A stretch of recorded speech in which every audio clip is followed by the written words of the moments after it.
The tank that Germany didn't see coming, the M18 Hellcat. They called it reckless, they called it fragile.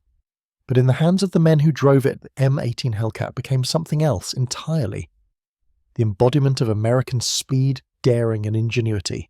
It was the machine that redefined how an army could fight, and how courage could replace armour.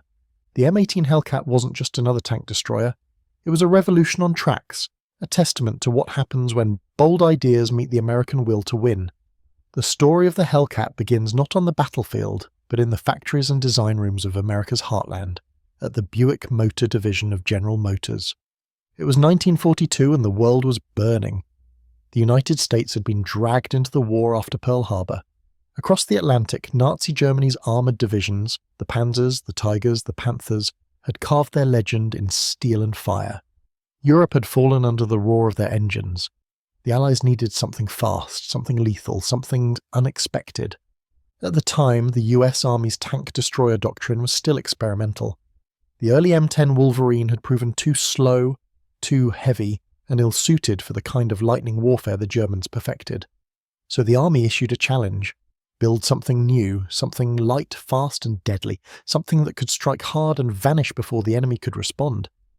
That challenge landed on the desk of Harley Earl, an automotive visionary at Buick, best known for designing sleek Cadillacs and aerodynamic car bodies. Earl was no soldier, but he understood movement. He knew how to make steel dance. Under his leadership, engineers and designers began crafting something the world had never seen, a tank destroyer that moved like a race car. The team stripped away everything unnecessary. They used aircraft-grade engines, thin sloped armour, and a lightweight frame. They knew every pound they saved could mean another mile per hour. They didn't aim to build a fortress, they aimed to build a predator. The result was the T-70 prototype, a low, sleek vehicle that would become the M18 Hellcat. When the first Hellcat rolled out of the Buick plant, the numbers seemed impossible. 55 miles per hour, the fastest tracked vehicle of the entire war. In testing, it outpaced Jeeps. Crews joked that it didn't just fight tanks, it raced them. But that speed came at a cost. The Hellcat's armour was paper thin. A .50 caliber machine gun could punch through its sides. The open-top turret left crews exposed to artillery and shrapnel. The men who climbed into it knew the truth that if they were hit, they were done. But that never stopped them. The Hellcat was never meant to take hits, it was meant to move so fast that no one could land one. When the first Hellcats arrived in Europe in 1944, the crews of the 705th and 704th Tank Destroyer Battalions could hardly believe what they were given. It felt more like a hot rod than a tank. The engine roared like a beast, the transmission smooth, the steering sharp, but under the thrill of speed was a quiet understanding. Their armour was their courage. Training in England before the Normandy invasion, Hellcat crews practiced a new kind of warfare. Shoot and scoot, strike hard, relocate, strike again. Their doctrine was built on mobility, deception and teamwork. The driver's reflexes, the gunner's precision, the commander's instincts, all had to work in perfect synchronization. By the time they crossed into France, the men of the Hellcat units had become something rare, confident, fearless and fiercely independent. They knew they couldn't survive a slugging match, so they refused to fight one. Every battle would be about outsmarting and outpacing the enemy. The first test came in the hedgerows of Normandy. Narrow lanes, ambush country. The Germans ruled the fields with Panthers and Tigers, each one capable of shredding a Hellcat with a single shot. But the Americans had speed, and they used it like a weapon. In one encounter outside Saint-Lô, a platoon of Hellcats lay in wait as a German column advanced. The sound of engines grew louder, the deep rumble of Panthers. The commander whispered through the radio, "Wait for it! Wait!" Then the first shot cracked through the air. A Hellcat 76mm gun slammed into the lead Panther's flank, turning it into a fireball. The Germans tried to return fire, but the Hellcats were already gone, repositioned, reloaded, striking again from another angle. The engagement lasted less than 3 minutes. The Germans never landed a hit. Word spread quickly. The Hellcats were fast, too fast. They didn't fight like tanks. They hunted like wolves. By the time of the Battle of Araucourt in September 1944, the Germans were desperate to halt Patton's Third Army. Dozens of Panther tanks advanced through thick fog, expecting to crush the Americans, but the fog became the Hellcats' ally. The 704th and 705th Tank Destroyer Battalions used the mist like a cloak, darting between positions, firing and vanishing before the Panthers could respond. Over 10 brutal days, the Americans destroyed nearly 50 German tanks while losing fewer than 10 Hellcats. The battlefield was littered with smoking wrecks of German armour, victims of a machine the Nazis hadn't even known existed. The Germans called them phantom tanks, fast, elusive, deadly. In the chaos of Araucourt, stories of heroism were born. Sergeant Charles B. Kelly's crew destroyed 5 German tanks in a single day. When asked how they survived, he said, "We never stopped moving." It became the Hellcat creed: speed is armour.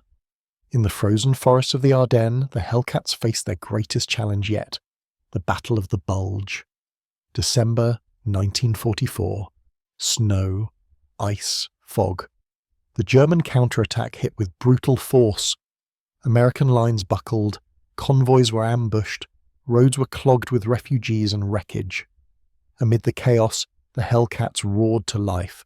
Near Bastogne, a platoon of the 705th lay in ambush on a narrow road. Visibility was poor, but they could hear the Tigers coming. The ground trembled. The men held their breath. Then, out of the snow, the first Tiger appeared. Its massive gun swung toward them, too slow. The Hellcat fired first. The Tiger erupted in flame. Before the second German tank could return fire, the Hellcat had already reversed into cover, circled around and struck again. It was a deadly dance. Speed versus strength. The Hellcat won. When the smoke cleared, the road was littered with burning armour. The Americans held their ground. Throughout the winter, Hellcat crews fought not just the enemy, but the elements. Engines froze, tracks slipped, and visibility dropped to nothing. Yet they kept moving. Their vehicles might have been fragile, but their resolve was not. Every man who served in a Hellcat knew the odds. The thin armour meant one shell could end everything. But it also meant they had to think faster, act sharper, and rely on instinct. They trusted each other completely. In those open-top turrets, under enemy fire, they became brothers. After the Bulge, the Hellcats joined the drive into Germany. They crossed rivers, blasted through fortified towns, and outran supply lines. The closer they got to the Reich's heart, the fiercer the resistance. Yet the Hellcat never slowed. Its roaring engine became the soundtrack of liberation. In the final months of the war, as American and British forces closed in on the Rhine, the Germans unleashed their last armoured reserves. Panthers, Tigers, Jagdpanthers, the best of what remained. But they couldn't stop the tide. The Hellcat's mobility allowed the Americans to outflank strongpoints, cut off retreats, and hit supply convoys before they could regroup. By May 1945, when Germany finally surrendered, the Hellcat had proven itself again and again. It wasn't the heaviest, the most armoured, or the most famous, but it was the fastest. And sometimes that was all that mattered. The numbers tell the story. The M18 Hellcat achieved one of the highest kill-to-loss ratios of any armoured vehicle in the US arsenal. Its 76mm gun claimed hundreds of German tanks, its speed saved thousands of American lives, and its design changed the way the world thought about mechanised warfare. After the war, many Hellcats were retired, sold to allies, or converted for training. A few saw service in Korea and beyond, but for the men who fought in them, the Hellcat was unforgettable. They remembered the smell of gasoline and cordite, the vibration of the engine underfoot, the sound of the breech slamming shut. They remembered the thrill of outmanoeuvring an enemy who thought he had them cornered. For them, the Hellcat wasn't just a machine, it was a lifeline, a symbol of what American courage and innovation could achieve. In interviews years later, veterans would smile when asked about their tanks. One said, "We didn't have armour like the Germans, we had guts, and we had the Hellcat." Another laughed, remembering the German reports that described them as reckless lunatics in paper tanks. They weren't wrong, he said. We were lunatics. But we were winning lunatics. Back home, the story of the M18 faded into history, overshadowed by heavier tanks like the Sherman and Pershing. But in museums and reenactments, the Hellcat still comes to life. When its engine growls, people turn their heads. When it moves, even decades later, it still looks fast. Because the spirit of the Hellcat was never just about machinery. It was about motion, courage, and the American belief that even when outgunned, you're never outmatched. Today, only a few dozen Hellcats survive in working condition. Their paint is faded, their engines scarred by time, but when they start up, the air fills with that same roaring defiance, the voice of a nation that refused to slow down. The Hellcat's legacy lives on, not just in museums, but in every story told by those who remember what it meant to fight in one. They'll tell you how it felt to race across open fields, shells exploding nearby, knowing that one mistake meant death. They'll tell you how they hit first, hit fast, and never looked back. And they'll tell you something else, that in a war defined by steel giants, it wasn't just strength that won. It was speed, it was nerve, it was belief. In the grand story of World War II, the M18 Hellcat stands as proof that American industry and innovation could adapt faster than any enemy. From the drawing boards of Detroit to the mud of the Ardennes, it carried with it a promise, that no matter how tough the enemy, there would always be an answer. The Germans built their Tigers with pride, the Americans built their Hellcats with purpose. One was a fortress. The other was freedom on tracks. When history remembers the machines that shaped the war, it often looks to the massive, the intimidating, the unstoppable.